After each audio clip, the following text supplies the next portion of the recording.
what we're going to be doing today is something that I've been working on at the Barrie Learning Centre with the students as guinea pigs for the past 5 or 6 years.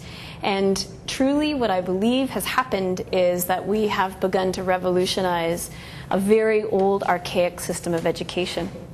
And it's about time that we bring ourselves out of the dark ages and into something that's absolutely brilliant. And Bob's program is what I like to call education's best kept secret. And I'd like it to not be a secret any longer. And so with Bob's blessing, I have asked if I can come and bring you to help show you some wonderful things about teaching and learning and educating that I think are just absolutely stellar. So thank you very much, everybody, from the bottom of my heart for being here. You're going to be doing a little bit of thinking, and I'm going to be doing a lot of coaching and not a lot of teaching and preaching.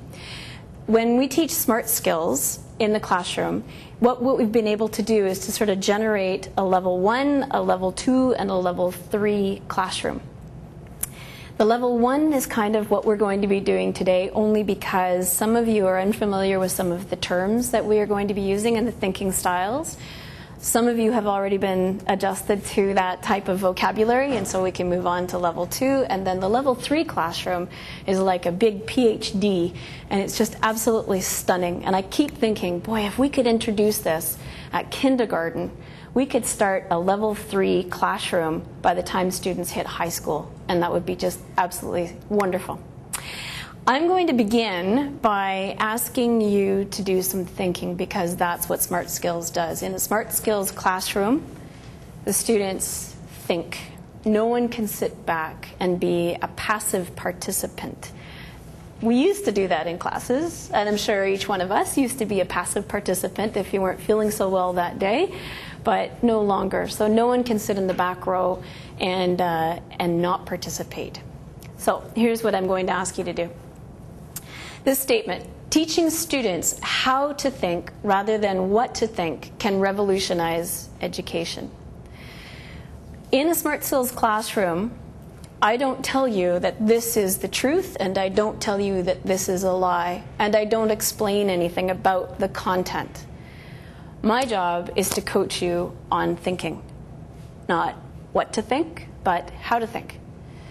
Your job in your small groups are, and you've just walked into this without any kind of background information whatsoever, but your job is to now, within your groups, I'm going to give you about 5 minutes. What I'd like you to do is to ask questions whose answers will lead you to a more profound understanding of that issue or that statement. Okay? We're going to then, in your groups, I'd like you to pick the top 2 questions, maybe 5 questions, and then the groups will present, or you'll tell me what the questions are, we'll record the questions, and then magic will happen. Okay? So the task is, within your groups, one of you will be the recorder. The rest of you will participate in asking questions whose answers may lead you to a better understanding of that statement. Okay? Are there any questions? Do you want a sample question, or are you good to go? Okay. A sample question would be something like, how do you teach a student how to think? Is it possible to teach a student to think? Don't we already think? Isn't that what school's all about? What does revolutionize actually mean? Okay, so those are questions that you can, there's just sample questions. Don't write those ones down. Okay, so I will give you 5 minutes, and in those 5 minutes, I want you to generate a whole list of as many questions as you can. Go back and choose your top 5 favorite questions, and we'll record those together. So stop for just a minute. I'm going to interject because it's my job to coach, and what I'm hearing is there are a lot of people who are putting up roadblocks to the questions. I'm asking you to not do that. What we're doing now is brainstorming, so it can't be a nice organized little pitter-patter. It has to be, don't edit each other's questions, just write them all down as they come. Storm the questions, okay? Carry on. Are we ready? All right, so who would like to present first? Rochelle, okay, your group. Okay, what I would like you to do is, and I always ask my students to do this, as you well know, because it's very important that you are what you present. And if you present with strength and dignity and passion, then that's what you are. So when you're presenting your questions, be forthright, be strong, and speak it out. Rochelle, it's up to you. You're on first. Okay, our two questions are, our first one is, how do you know when you learn how to think? Like, is there a certain point you come to? Like, how do you know it? How do you know? And then our second one is, do you have to be knowledgeable in order to think? Was I your teacher? Okay. So how do you know? And then what was the second one? Yeah, do you have to be knowledgeable in order to think? Okay, knowledgeable.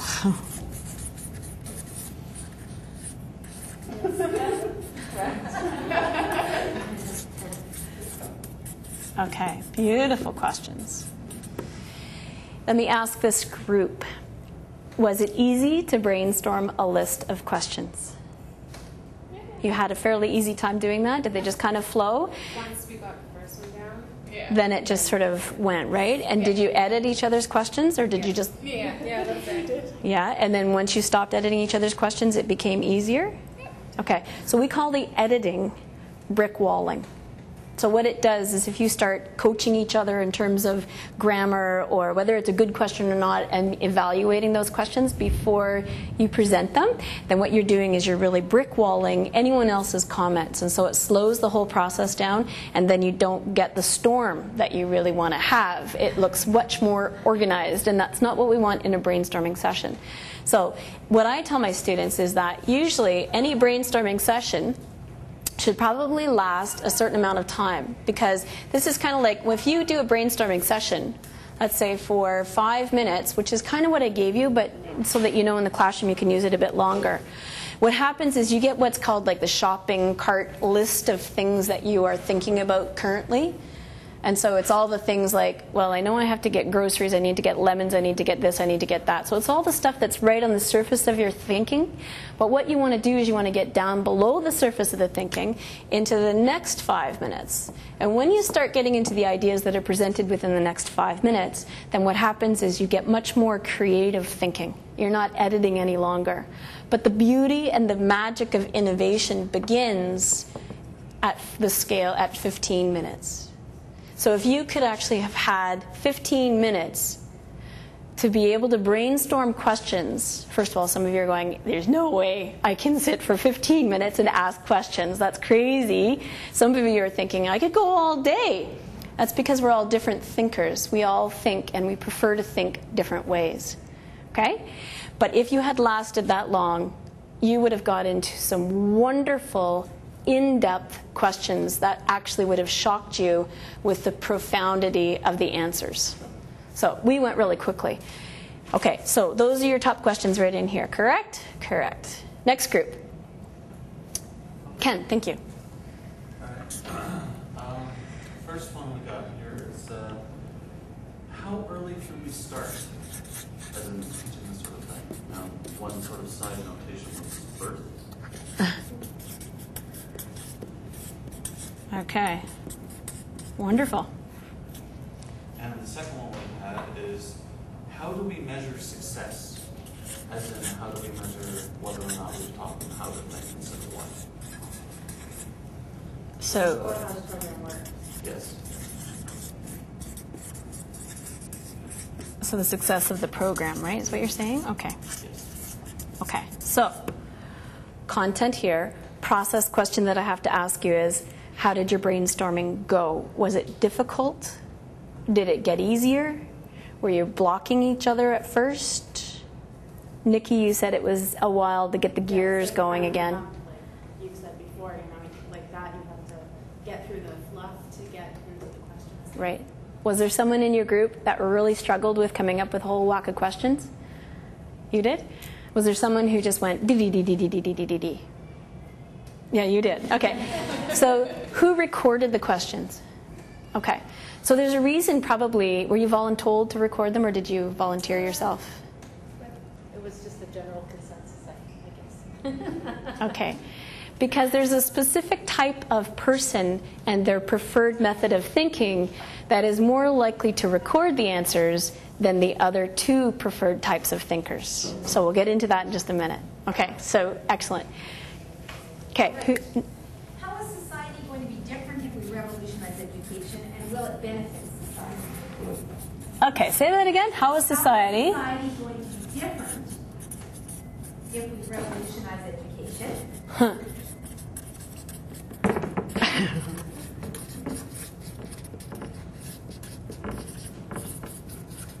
Okay. And? And will it benefit society? Well, that's all our one question. Oh, you're cheating, actually. Okay. How do we implement this type of learning? Is our second question.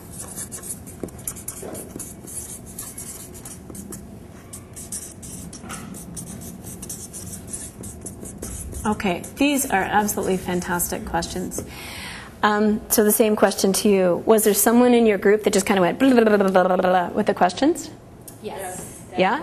Yes. You were doing good there. You were the blah, blah, blah, blah, blah. Okay. And was there someone who was like, you were? And who recorded? Janine, that was you? I did. And were you voluntold or did you volunteer? I was voluntold. Okay. A huge difference because I'm not that type of thinker. Okay. I am. Okay. I'm sorry. That's okay. Jackie assumed I was. Okay. So first off, I have said nothing about the content, correct? All I've done is I've introduced the problem to you, and I have asked you to generate a list of questions, and then I asked about the process that you arrived at to get to the questions, right? I'm still going to ignore the content or the questions, because now what we're going to do is I'm going to say this to you, and you're going to say, oh, that's crazy, Stacey. I'm going to say to you, your questions are reflective of your preferred type of thinking. Okay? The way that you ask questions reflects your preferred thinking style. Truthfully. Okay, so those of you who don't know smart skills are saying, what are you saying about me, Stacey? Well, I'm saying to you that, and one of my students came up with this wonderful, I came up with this peace sign kind of thing. Well, it wasn't me, somebody else did it, but I modified it. And they called this, and I thought it was absolutely brilliant, the thinking wheel. Should have called it the thinking wheelie. That'd be good, eh? Yeah. Anyway, so this is the thinking wheel. This is a full thought. Okay? Every thought or every idea or whole thoughtfulness can be divided into 3 different types of thinking, basically. Okay? In a nutshell, anyway, to make it kind of easy. The first type of thinking that a lot of schools like to use, because you can exercise a lot of control, is analytical thinking. This is where you gather facts. This is where you sort information out. So anyone who asked a question that sought more facts or wanted to put organization to the answers probably prefers that type of thinking. Probably prefers that type of thinking. I'm not saying that's the only way that you know how to think, but that's how you prefer to think. And that's what this is all about. Okay? The next type of thinking, and there were groups of people, and I think the majority of you fit into this category of preferred thinking because of the way you asked your questions, which is unusual for a group, but maybe that's why you're all my friends, is this, creative. Creative thinkers, or people who prefer to think creatively, like to generate ideas. They like to think outside of the box, find aha moments, things connect patterns that normally wouldn't be connected, and they like to do this. They like to provoke conversation and discussion to the point of where they drive everyone else crazy. And in the world of very analytical teaching, I finally realized why I didn't fit in, because my preferred thinking is creative, and I'm an unbridled creative thinker, which drives analytical people crazy because I'm all over the place. Look how good I am today, though. Like I'm putting it all in order, right? Yeah. Creative thinkers then make up 1/3 of a full thought. The last type of thinking, or the final type, is called critical. And that doesn't mean that you're being critical of somebody else's opinion. In this case, and in Bob's world, it means that you are going to make a well-informed decision. Now, I say well-informed, but I don't think it's always well-informed. In fact, there's research that points to people who live in poverty tend to be critical thinkers, but only critical thinkers. They don't tend to use analytical or creative thoughts. And that type of thinking that's unique and that's categorized by its own is called tyrannical thinking. And you're locked into making decisions because that's what critical thinkers do. They make decisions. Now, at my house, I'll tell you how this works. My daughter is a critical thinker. She wants a decision. My husband and I are both creative thinkers. And so, on Saturday morning, Katya, our daughter, comes to us and says, Mom, Dad, can I go to Sophie's house this weekend? And I say, well, Katya, you can do this, or you can do that, or you could do this, or you could do that. It'd be really fun if you did that. We were thinking about doing that. And she looks at me with this glazed over look and turns to her father and says, Dad, can I go to Sophie's house this weekend? And Dad says, well, you could, Katya, but I was really thinking, I heard about this great performance downtown, and I was hoping that maybe we could do this, or we could do that, or we could do this, or we could do that. And then eventually Katya says, just tell me, can I go to Sophie's house, please? And you know what we say to her? Watch your attitude, young lady. And it wasn't until we understood that we think differently, that we could learn to respect each other's thinking differences and learn to work together to respect it. So there's roadblocks that can be put up and that are put up within your families, within the classroom environment, within the work environment, if you don't understand each other's differences at all. But if you do understand, you've got someone in your family that's critical, someone that's creative, and someone that's analytical, which is our son, you have a whole team that can work together to create really good dynamics. So in the classroom, the first key to building a good functioning classroom is to understanding who you've got in your classroom.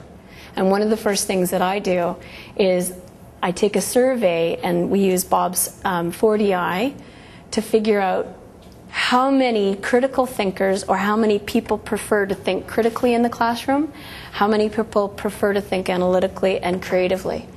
And then we kind of peg each other. And it's not to say that you can't think in the other ways, but again, I'm going to emphasize it's how you prefer to think. So it comes easily, it comes naturally. That's your first instinct. If I have, and often is the case in my school, that the majority of students are critical thinkers. The second tends to be analytical, and then once again, I am left out in creative. This says to me, if I want to give my students an easy class that day, I design a lesson that they have to make yes or no decisions for. And everybody goes home happy. And it should only last 5 minutes, because don't keep me in the classroom for half an hour asking the same stupid questions, because I'm going to drive you crazy and I'm going to want to get out of there and go for a smoke right now. Okay? So I just want to say yes or no, done, gone, right? When you have a classroom that's got a lot of, or a corporation or a family that has a lot of critical thinkers, there could be a lot of friction because nobody really wants to just stop and pull back on the reins. In a classroom setting, I know that I have to effectively communicate to the students that it's really important for them to be thoughtful, for them to stop, breathe, and to think about different questions, to be creative. It's like the sandbox. I think it's just wonderful. Some people can't get me out of the sandbox of thinking because it comes up with I come up with all these ideas, right? Mary's going, I didn't know what you're talking about, Stacey. Yeah. So it's really, really interesting, first of all, to take a profile of my classroom. I know I'm going to have a hard day if I've got majority critical and I give them a creative lesson. I know it's going to be a tough day. I kind of coach them, it's like a workout. And that if they're not used to working out their biceps, let's say that's the creative muscle, then it's going to hurt to do that. If they're not used to doing crunches or use their analytical part of the brain, it's going to be tough at first to do that. But the more you do it, the easier it becomes. What have we got in this classroom today? Well, you guys, what kinds of questions did you ask me? They're not the simple, what is revolution? Why would we revolution? You guys asked me questions that were basically how questions. And when you ask a how question, what kind of answer are you going to get? Big, like out of the box thinking, right? Big out of the box kinds of thinking. How is a beautiful word. What do you mean, Stacey? If you had asked me, what do you mean? You would be looking for more information. And you could have said to me, what do you mean by that question? Right? Do you want a yes or no answer? I don't think any of these questions really are begging for a yes or no answer, are they? No. I thought that was. Which one, Ken? You have to be knowledgeable in order to think. Okay. Was that your question?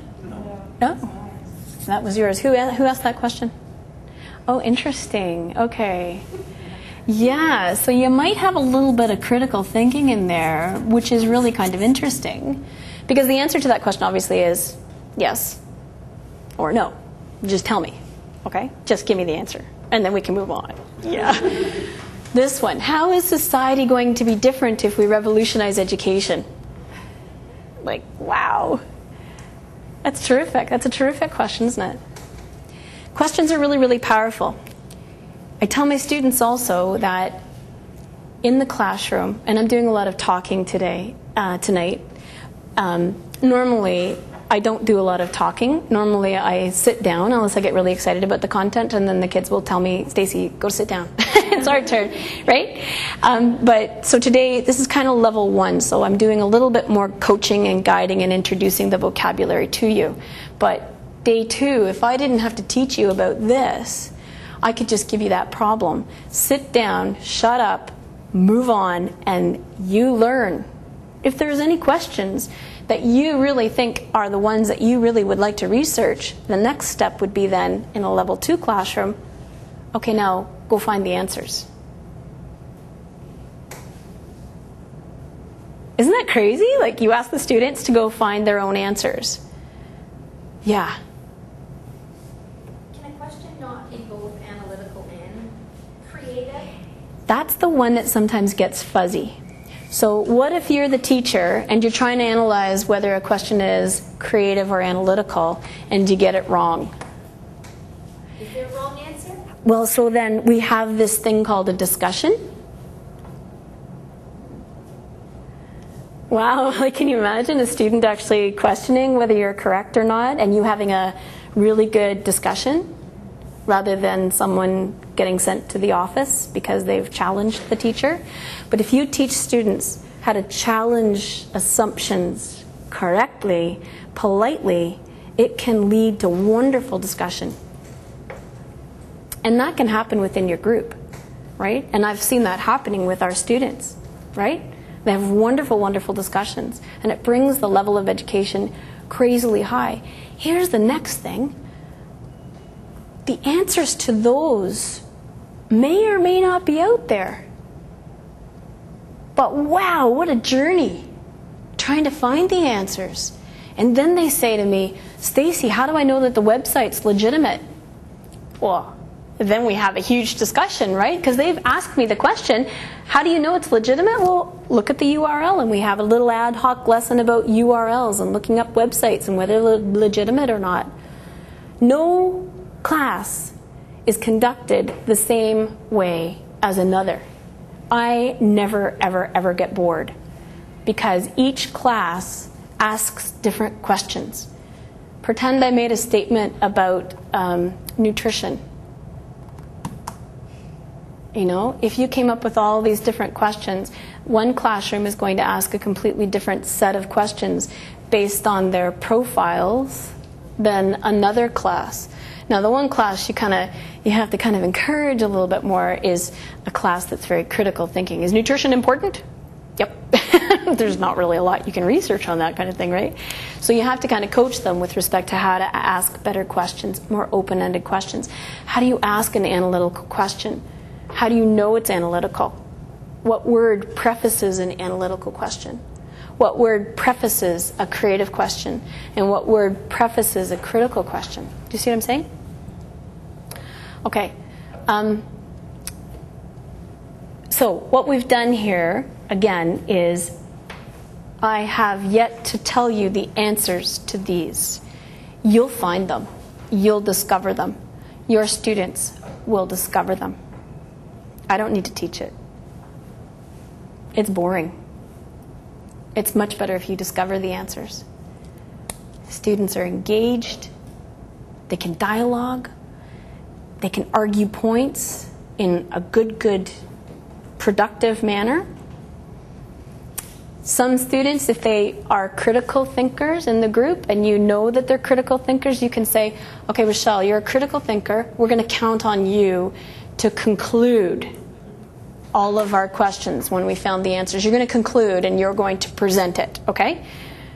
Naomi, you're creative, so you're going to help us brainstorm all the questions, please, because you're good at that. We need you on that. Right? Francis, you're really good at organizing everything. Please put it all together for us, because I can't stand doing that part of it. It's like taxes. I hate doing taxes. I am not a very good analytical thinker. I can do it, but I hate it. I hate it. And so does Kevin. So we really have a hard time come tax time. But anyway, but I can sure generate different people who I can go to help me do taxes. Yeah, different ways to spend my money. That's another way I can do too. But anyway, so that works really well. So this is an approach to smart skills, I think, that really works effectively in the classroom. There's no one that's bored, because you can't be bored, because you're learning about something you want to learn about. You ask the question. You got to have an interest, or you wouldn't have asked the question, right? Who's in control of this learning so far? You or me? Who's directing this conversation right now? I am. Who's in charge of your learning right now? We are. Who's asking the questions and who's directing the content? I am asking the questions. You did here, but only because I'm asking you. Who's in control of the learning when I'm asking you the questions? Right, I am. And in a typical classroom, we are, as teachers, encouraged to ask questions because that stimulates the brains. What I'm saying to you is, you got to flip it. To really use your thinking strategies properly, we have to recognize as teachers, we are not the education control board. You are your own education control boards, and it's my job to stimulate you to ask questions. Questions are absolutely important. Then you're in charge of your own learning. If I get you to ask the questions, you're in charge. Any comments? Are you guys just going, that's wild? I know! I didn't think of that all on my own, but Nikki, yeah. That's why you start with a statement rather than a question, right? Yeah, because I don't want to be up here teaching. I'm a coach. You guys have to get in the pool and swim in order for me to do anything. I think the best thing is that anybody, no matter what their thinking style is, can make a contribution based on where they're at, how they receive that statement. You know who, it's really interesting, and you're absolutely right. I love, and I don't mean to peg anybody, but it's really fun to have someone who's a critical thinker in the classroom, because most people who prefer to think critically don't like to think that they think critically. Yeah, and so my lessons, obviously, a lot of them have to do with drugs and alcohol and all that kind of thing, just because of the nature sometimes, right? And I talk about it a lot because it prevents you from thinking. So when I come up with a statement like, smoking marijuana can alter your thinking patterns, and someone comes up who's a critical thinker and says, no, they can't. And I say, are you a critical thinker? No. Well, I think you are. Did it come up on your profile that you think critically? Yeah, but I didn't believe it. Well, I think you're a critical thinker. No, I'm not. And I go, but you just came up with a decision right now before you gathered information. No, I didn't. Yeah, you did. And so it goes back and forth, and eventually they kind of go, oh, wow. That's really wild. So it's really, really interesting what's revealed in the way that people dialogue back and forth. And really, it's the critical thinking without the analytical and creative that's really dangerous, because it builds the brick wall of communication. So to ask a question that's a critical thinking question, I will answer yes or no. And that's it. And then I move on. The students go, well, that's a little unsatisfying, Stacey, in the answer. Don't you know the answer? And I said, well, you only asked me yes or no. Did you want to rephrase your question so that it opens the doors more for conversation? And how do you do that? Right? So content is all over there. What my job is to do is to coach kids on how to ask questions properly, how to think properly, how to think as a whole person, not just one. In the analysis or reflection, so once the whole lesson's over, I ask them to reflect on what they've learned. I say, you have to tell me the facts. That's your knowledge and understanding. But if you only give me the facts, you fail. You go, holy moly, like, this is a test in a classroom. What did you learn? And if you write a test in a classroom and you tell me everything you learned and you answer all my questions and you get 100%, what do you get on your test? 100%. What do you get on my tests if that's all you do? 33.3%. Because that's only one part of learning. Because then I say to them, now you also have to be aware of what questions you have. What are some of your aha moments? What are some of the challenges that you have for me in terms of things that you may have assumed were the truths, but are not the truths?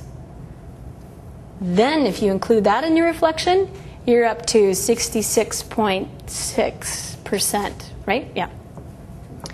But you're still not at 100%, because what you haven't done was evaluate the whole of what you learned. Is it good?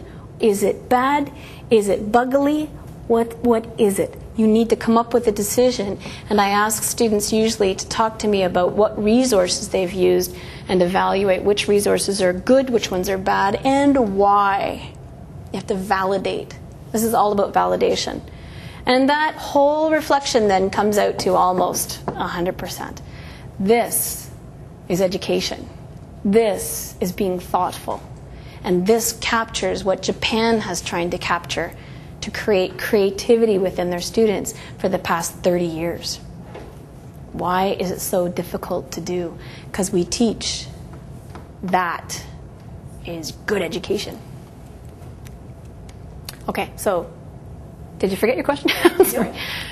And as teachers or even parents, if we know what our thinkers are, there's different professions that are excellent at each area. So you're looking at critical thinkers, analytical thinkers, and creative thinkers. If that's your style of learning, then you can direct whoever you're mentoring into that area.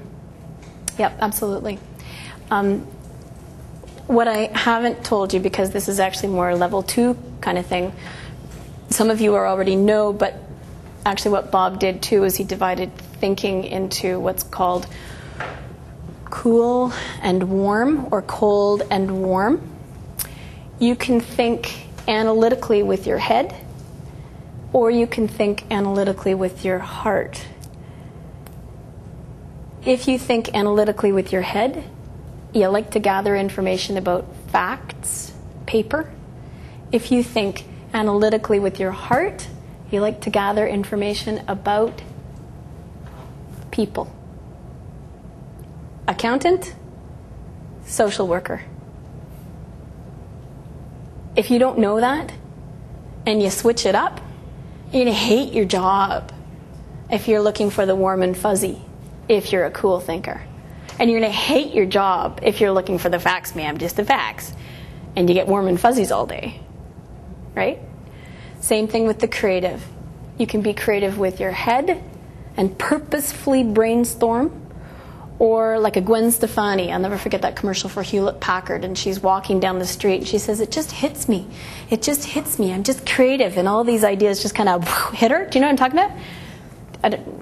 Yeah, anyway. So that's the kind of warm creativity that just comes at the inspiration in the moment.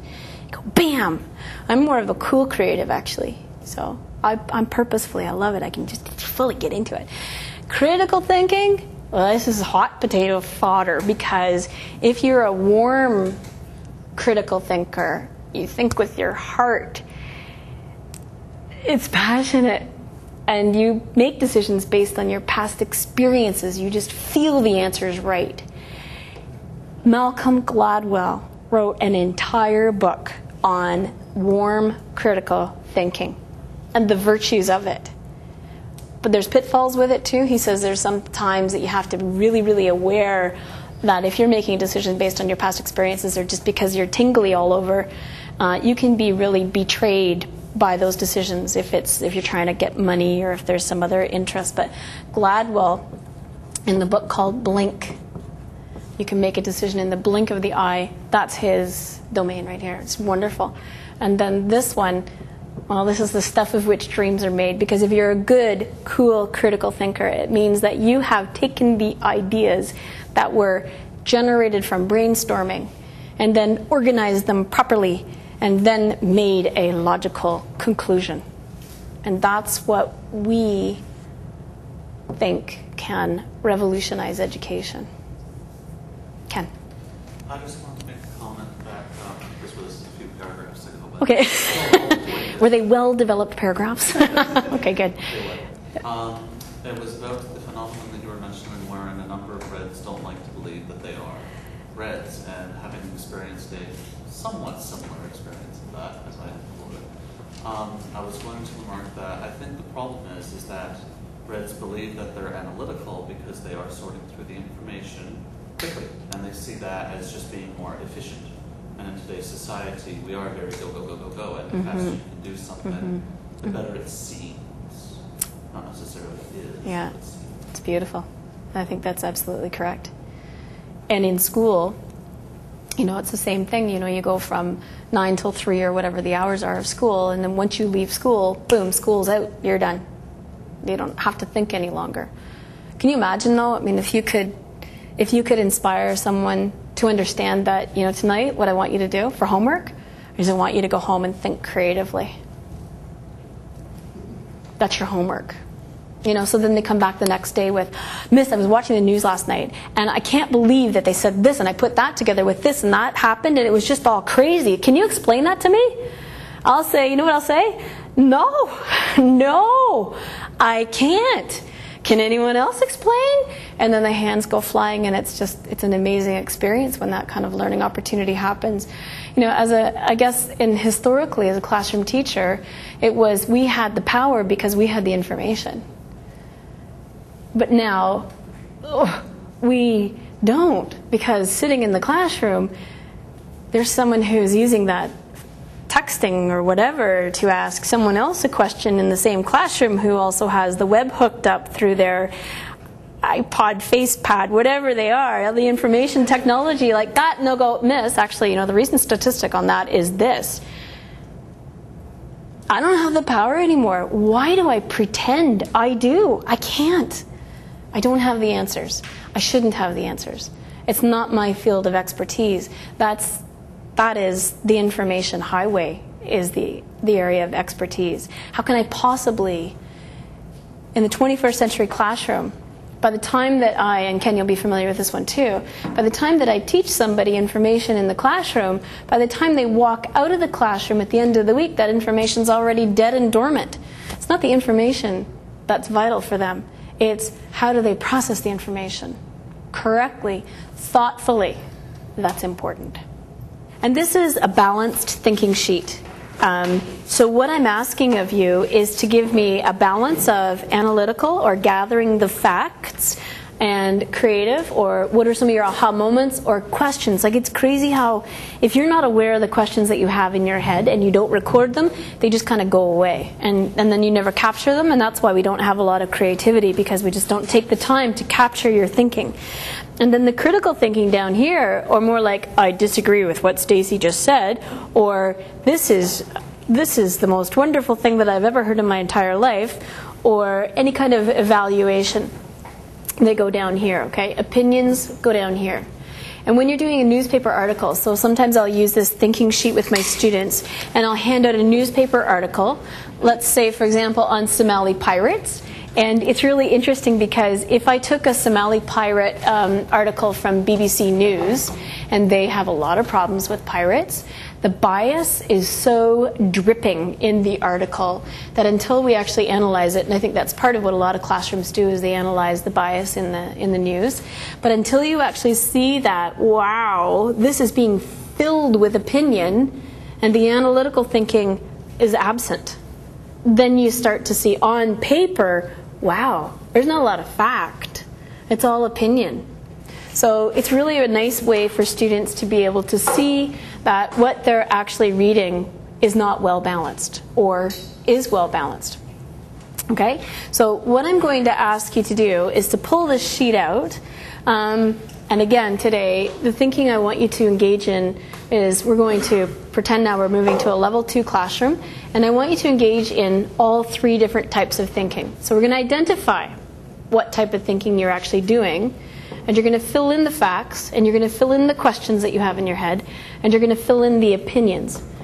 By simply moving this line from the bottom to the top, I can exercise critical thinking. If I want more critical thinking in my class, I just move that line up.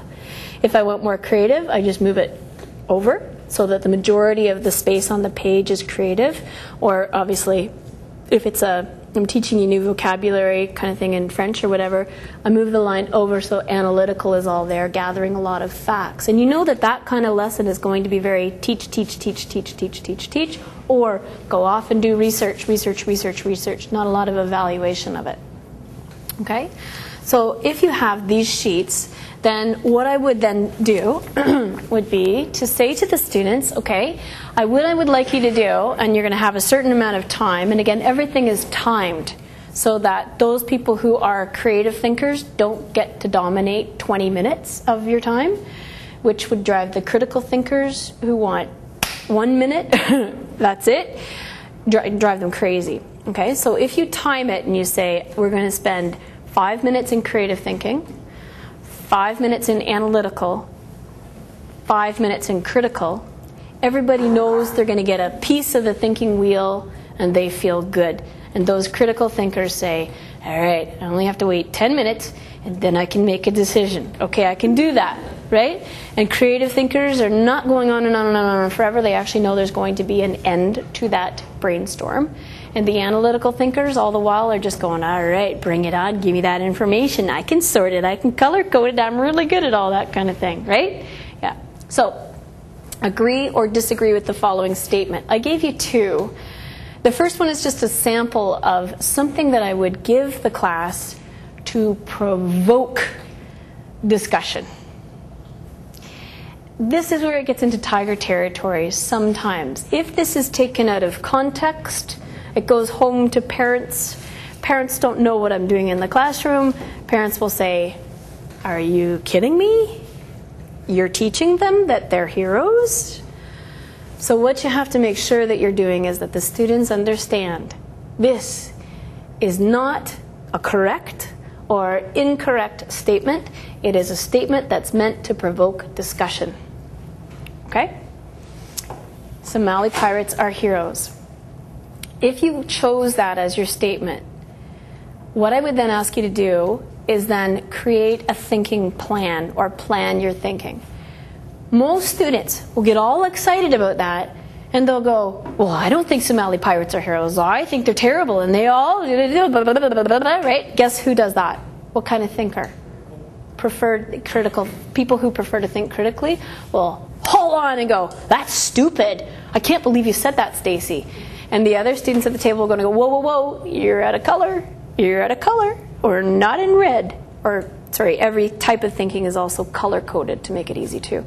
We're not in critical thinking right now. Back it up, Charlie. What we're supposed to do is to define the terms.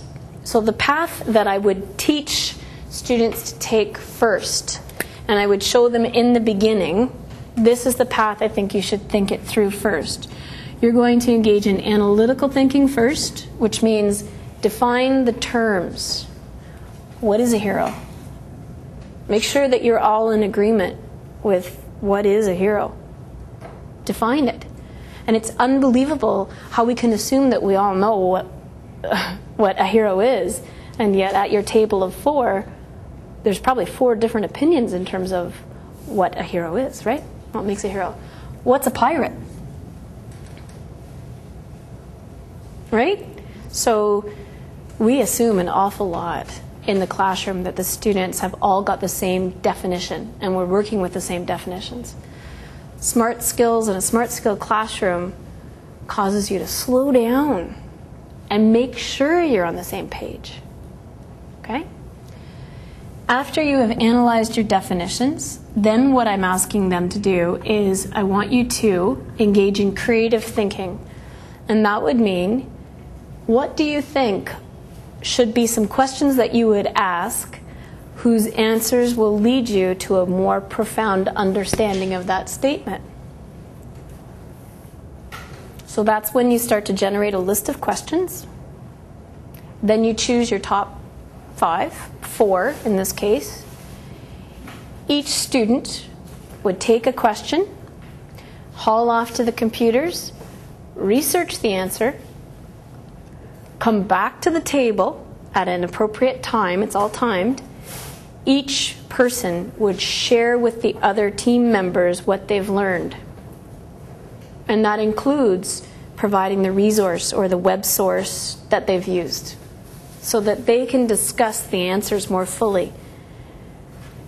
What's my role?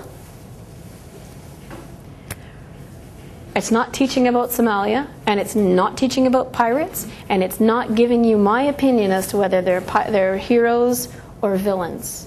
My job is to make sure you have a thinking plan, that you're all following the thinking plan, that you're not limiting each other's thinking, that you're on time, and that you're working together as a team. I don't ever have to talk about content. I don't have the answers. Right? After you've gone and generated all your answers, again, you're going to go back into, let me just spell it correctly, analytical.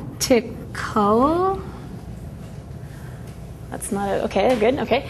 You're going to then find the answers, so you're going to engage and gather the information. So again, that's analytical thinking. Come back and each teach, and then finally, together, you're freaking me out here. And then finally, together, you make a decision with respect to whether you agree with the statement, disagree with the statement, and why. So then you make your decision. Isn't that beautiful? It's just, it works so well. It's just amazing.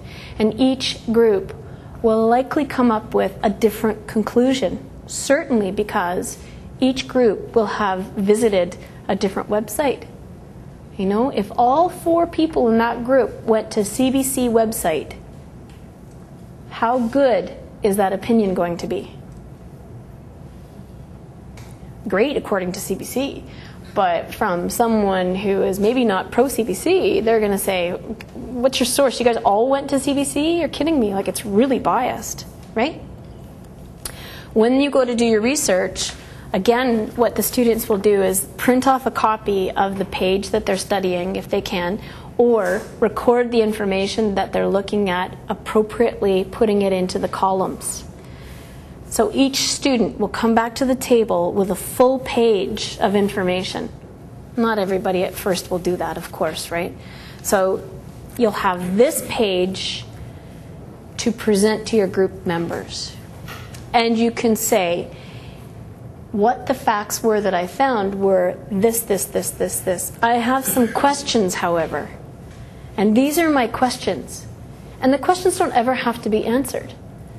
The crazy part is sometimes the students will go back home and ask their partners the questions to go, did you know that? Are you sure that? Did you hear that?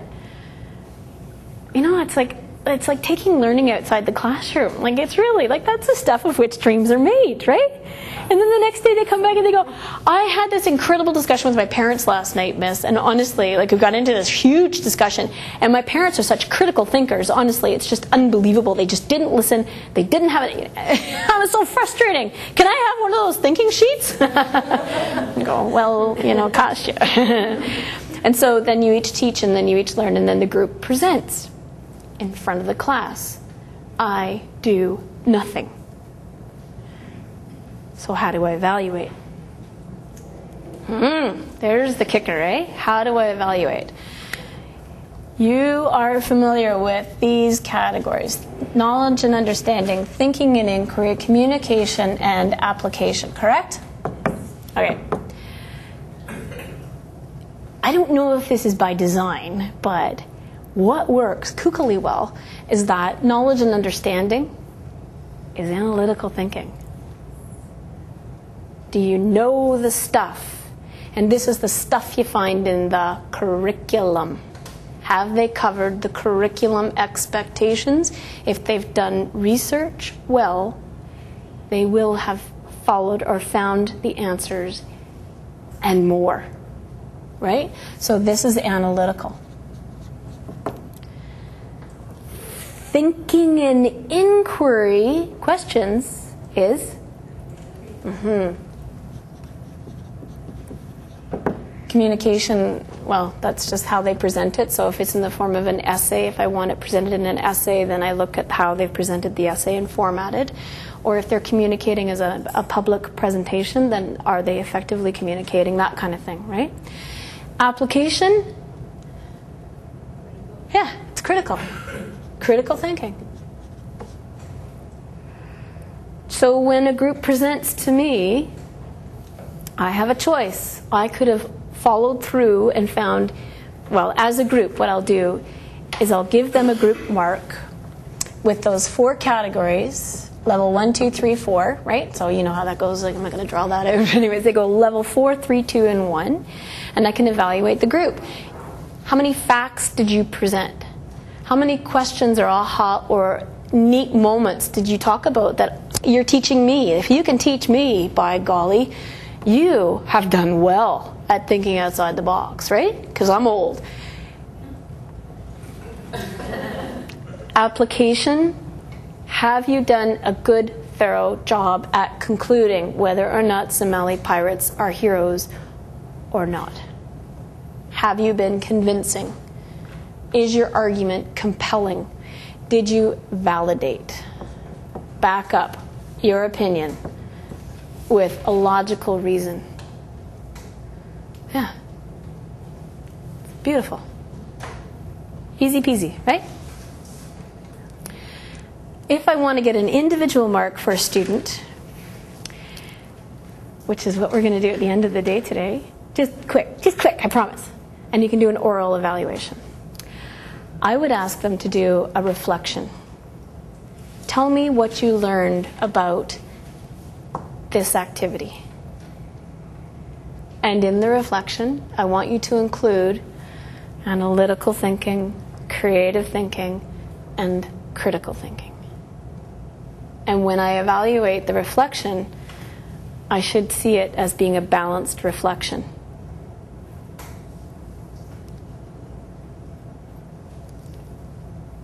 Any questions? Comments? Rochelle? If this program was taken on by like Board of Education or whatever and actually taught in schools, how do you think it would better the workforce when they leave school? That's a fantastic question. How would it better the workforce? Any answers? What do you guys think? Depends if you have brainwashed employees or thinking employees. And what do you mean by that? Well, people who do exactly what you tell them to do. But if you're the CEO, so if you want somebody who is in that box and you want them to do exactly what you want, so a robot, or do you want people who are creative and are going to explore the areas? So depends on what your, I guess, your goal is, right? your goal would be. Yeah. I wonder what the goal of education really is today. What's the goal of the Simcoe County District School Board? Get people jobs. Yeah, in what kind of economy? Service economy. You know, should we be aware of that when we walk into the classroom and start teaching? Oh yeah. Because we used to be known as service economy. And that means that everyone's past experiences with work, what is different from that. Basically irrelevant because we're moving away from any kind of materials or anything Yeah. like that. It's fascinating. I mean, do we have a responsibility to know what type of student educator, what type of education we should be offering? Is that what education is? I think we do, but ultimately, I think we should be teaching the students to become self-reliant. So if things change up, they'll be flexible, they'll be ready to go with the flow or create on their own, whatever it's going to take to get them to that satisfaction they ultimately should have for themselves. Yeah. It's beautiful, eh? It is.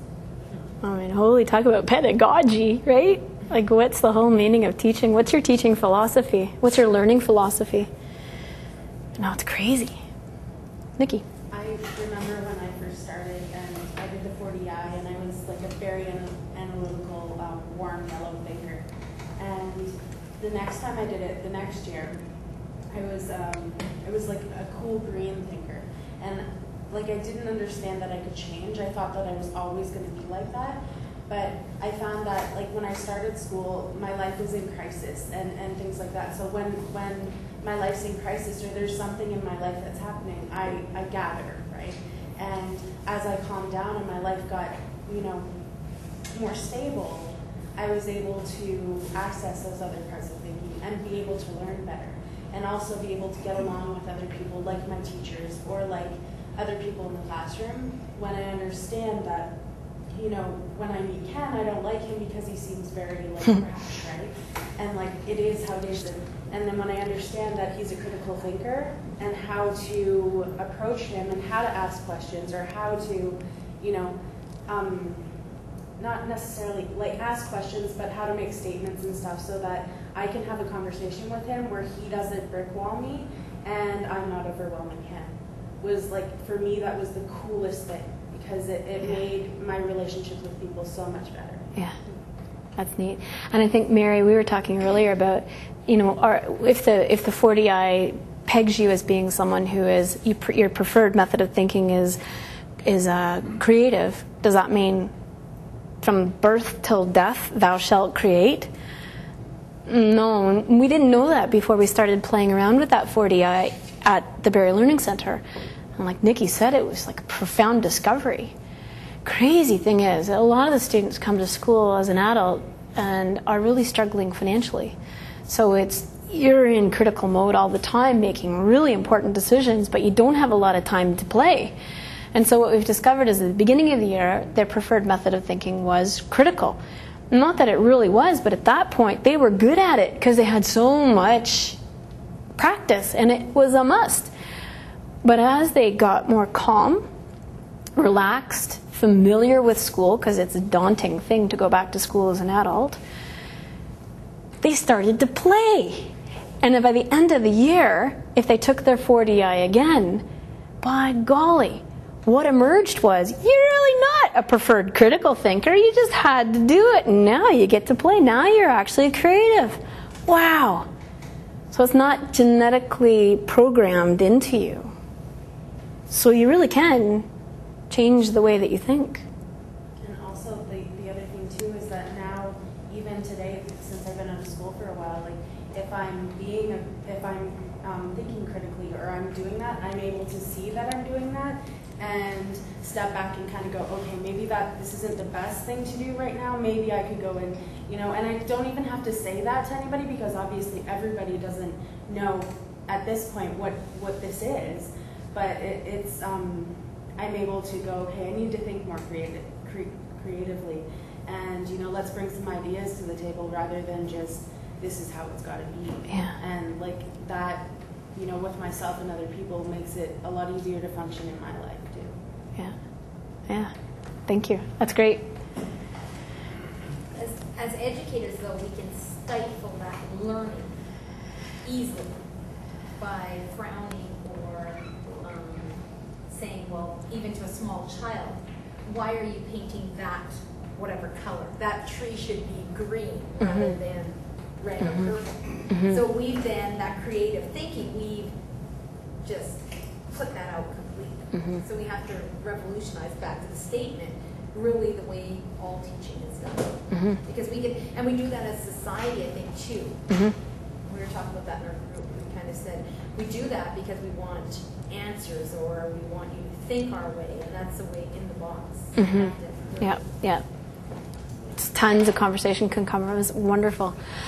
I think what I'm going to do, because we have a little bit of time left, I know you guys are getting tired, but I thought, well, it would be really interesting because we're all kind of have been touched by education, either being a student or being a teacher or being a parent of a kid who's at school or something. Anyway, we're all touched by education. And we all have this word literacy dangling in front of us, but I thought, here's the deal. So we're not going to talk about that one because I don't have the resources for you to use to send you away to do the research. But here's a statement that I think is really interesting. This is Alvin Toffler's definition of literacy. And he said, literacy can be defined by the ability to learn, unlearn, and relearn. What I'm going to ask you to do is, you don't have to go and do the research, but what I would like you to practice a little bit is creating a thinking plan for yourselves as though you were going to go and do the research. Then what I'd like you to do is to report back, come to a conclusion as a group in terms of what you think is the best thinking plan to properly evaluate that statement. And then tell me your thinking plan and validate it. Why would you think that way? Okay? Okay, so what am I asking you to do?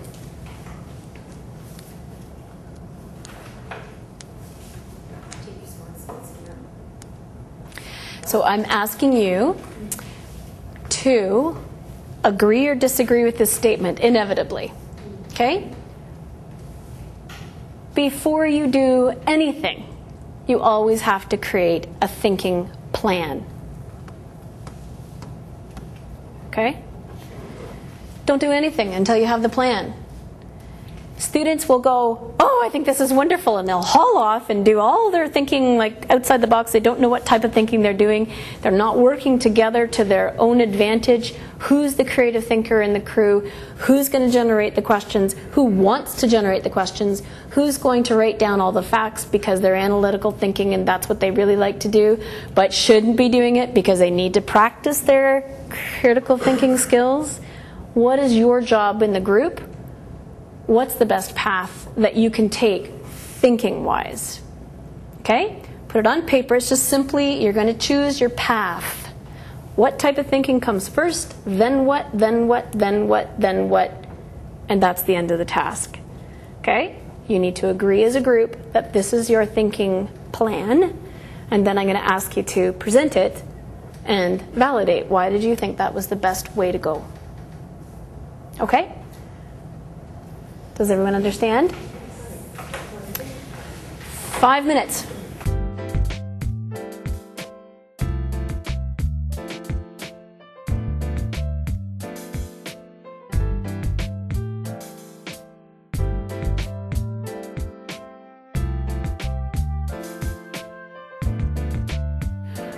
Okay, here we go.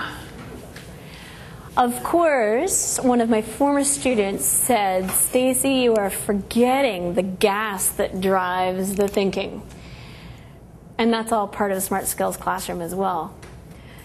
Why would anyone come into a classroom and actually care or think? Well, because on the Smart Skills, there's really 3 different types of thinking, but there are 3 personal spirit skills, or what the profile identifies as, how are you doing spirit-wise, honey child, okay? And of those 3, I wouldn't say of those 3, but those 3 personal spirit skills are incredibly important to the students, to the degree whereby if you don't have those, you're not going to think. So I always say the gas that drives the thinking has to be there, or the vehicle doesn't go anywhere, right? Those are your sense of control. A lot of students come into the classroom and they feel completely out of control because some life event has yanked the carpet from underneath their feet. Can you build it back? Yeah, you can. Because of those 18 strategies of thinking, several of them are directly connected to building your sense of control. Another one is your initiative. Initiative. If you don't have initiative, you're not going to start anything. So that's really important. And the final one is sense of control, initiative, and outlook, right? What's your outlook on life like? Do you have a positive outlook or a negative outlook? These are not thinking styles, but they're personal spirit skills. And again, if you don't have a good sense of control or initiative or a positive outlook, it's not likely you're going to do well at school. We recognize this in the classroom. This takes a lot of coaching. If all of these are very low when the students come into the classroom, we recognize there has to be a lot of one-on-one talk, encouragement, support. People need that, or you're not going to have a Smart Skills classroom. So this is the gas. Crazy, eh? Yeah. So that's a beautiful component that I neglected to mention in the very first part of that. But if you learn to think and you're in control of your thinking so that you're not just making rash decisions anymore, your outcome is going to be more successful. Right? Your decisions will just be better. And as your decisions get to be better, then the results will be better. And when the results are better, it will affect your sense of control, your initiative, and your outlook. They all start to go up. And as those go up, you're more inclined to think better. Like they're just, threaded through. It's wonderful. Okay, how'd you do? Plan your thinking. How are you going to think this problem through? With literacy can be defined as the ability to learn, unlearn, and relearn. Who will start this process? Thank you. It's important for us to be analytical at the start so that we can define some of these terms. Okay. What does unlearn mean? We spent a lot of time talking about that. Exactly what does that mean? That's a crazy, crazy notion. Yeah. Can I share a little story? Because that really confused me at first too. But when you're young, you learn how to walk. If you have a stroke, it impedes your walking, and you have to relearn again to walk. Also, we talked This is about tough. learning from a book. So, reading a book and learning, but then learning from the streets where you don't have a book, but you learn through experience. You get street smarts. Mm-hmm. And sometimes that means unlearning what you may have learned from the book Mm-hmm. or revisiting that. Beautiful. Yeah. So you spent some time defining those terms, right? Yeah. So that's analytical. Then what was your next step? Then you go into creative. Okay. And then after you were creative and brainstorming a list of questions, then you went. We actually did a little bit more analytical. Yep. And then we went critical to review. Do you think it's okay to go analytical, creative, then analytical, then critical? Did I say that right? Analytical, creative, analytical, critical? Yeah? It's all good? Are you sure? I would like 2 more steps to that myself. Would you? I would add another analytical.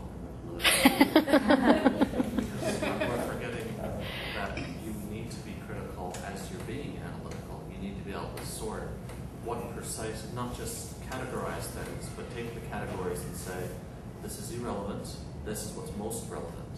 This is what tackles the exact heart of what it is that we're discussing. This does not. And It's what? fine, but it's And what career field are you getting into, Ken? IT. IT. There we go. Beautiful. Thank you. That's wonderful. And that was great. Absolutely, that's a great thinking path. Absolutely. It's wonderful. What did you guys come up with? We started with creative. You started with creative, okay? And then we moved to analytical, Mm-hmm. and finished off with critical. Short and sweet, right? Let's do the questions, let's do the analytical, let's do the critical. Okay? Think that'll work? Is this solution going to be any, or is this evaluation going to be any better or worse than this one? It'll be different, right? This is what works for you. Yeah. Do you have at your table, do you think someone who is prefers to think creatively, someone who prefers to think analytically, someone who prefers to think critically? So you had a balance at that table, right? I believe so. Yeah, because you don't know, right? However, Bob has a surprise for you later on. And you guys, do you think you had a balance of all the 3 different types of thinking? Or did you have an emphasis on analytical? Maybe a little bit. Interesting, isn't it? Yeah, your plan will have the bias of the group. And that's okay, because this outcome will be different from that outcome. No better, no worse, just different. Yeah. Okay, you guys, what'd you do? Well, we did very similar to the first one, except we added on the extra steps that Oh, okay, so analytical, critical, okay, so tell me the whole thing then. Analytical, creative. analytical, Uh-huh. critical. Yeah. What was Canada? Yes. Yeah. Just so you know, we're not that. Analytical, Yeah. and then critical. And then critical. Cool. Okay. So now that would drive some people crazy, right? But other people would engage in that, and is there anything wrong with it? Heck, no. Yeah, unless you don't have time. If I said, okay, you have to do this in 5 minutes, what would you do? You're fast, right? You go to the shortest route, and if you had 3 days to do it, you choose a different thinking path. Right. What do we do with our students in the classroom? Sometimes we cut them off. Yeah. Don't think independently. I'm telling you the answer, right? And don't challenge me. You're gone. Mm-hmm. Absolutely fascinating. There is no right, there is no wrong. And the biggest, boldest lesson that we can teach our students, I think, is that there really is no truth but their own truth.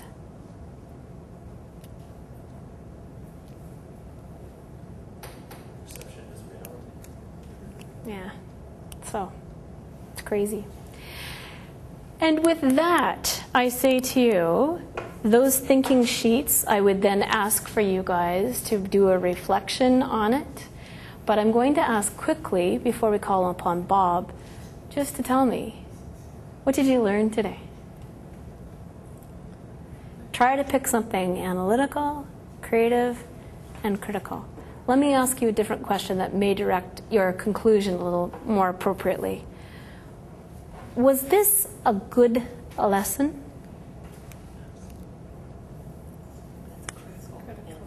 And if you just answered that.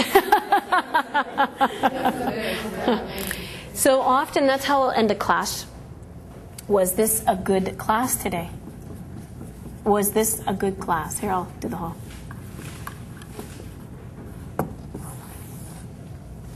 So then the students have to figure out, well, what the heck is a good class? What am I looking for with my education? And they could have been absolutely frustrated during the whole process in the classroom, but the conclusion could be that, yeah, you know what? This was a good class. I won't tell you why, because I want that to be your job. What are you looking for in a good class yourself? What do you think your students are looking for in a good class? Because I'll tell you, there are answers that are almost scripted that the students will come up with in terms of this is what I like, this is what I like, this is what I like, and this is what I like, and we did them. Therefore, Stacey, that was a great class. Had nothing to do with me. Had everything to do with their ability to teach themselves. It was their own experience.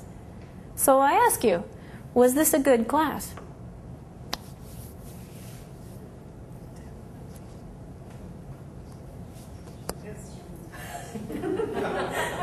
Yep.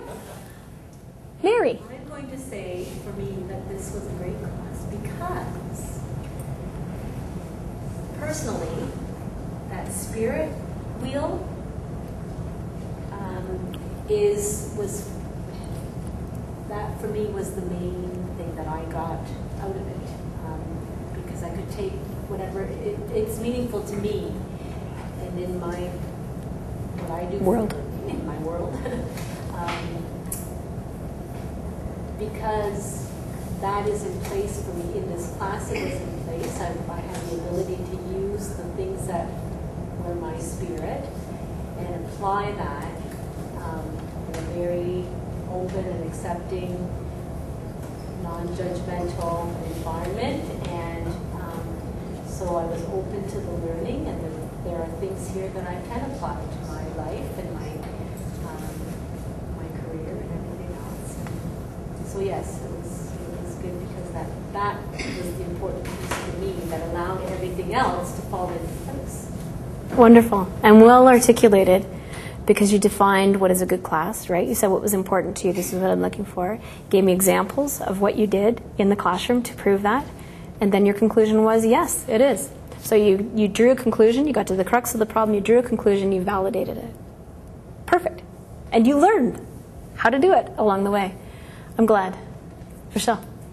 I think that the class is good because just this entire program, it's helping people. Like, I'm pretty sure like all the students here could agree, from coming from wherever they did before to the Learning Center, it completely changed their outlook on learning, and they learned to think and learn in a new way, which could help them outside of the classroom. So the fact that it's now going further than the classroom and other teachers are taking it and actually applying it is going to make a world of difference just in the classroom or education, the workforce, anywhere, period. I hope so. Well, you did really well all through school, too. I mean, you were tremendous, and we talked about the changes in you personally, and that's just tremendous. I agree. Thank you. Great. Jackie. To me, a good class has information in it that you're going to use in your future. It's not something that you're just going to forget the next day when you start a new class. This learning strategy is something that you can use in your future at work, in your relationships. It's something that you can always implement to what's around you. So it's something that everyone can relate to. So I think it's a good class just because you can always use this in the future. Well done. Good. Good. Anyone else? Craig. I think it was a good class because it just promotes the evolution of your mind, and I think that should be a goal for everybody. Promotes the evolution of your mind, yeah. Ken?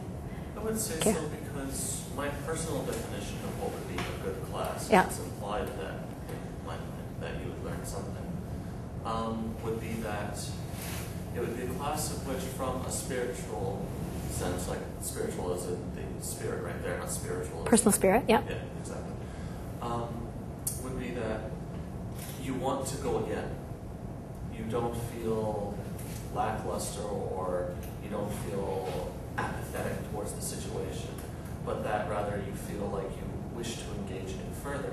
And although I realize it's kind of irrelevant, the situation is a one-off thing. At the same time, you know, I do feel that it was fun, and that doing such a thing again would be enjoyable. That's great. Good. I thought it was a great class because I got to work with some of my favorite people and graduates and friends, and that was wonderful. And I want to say truly thank you so much for this. It was wonderful. I'd never imagined me being a teacher to you again, all you graduates, nor to my friends, nor standing in front of my husband teaching.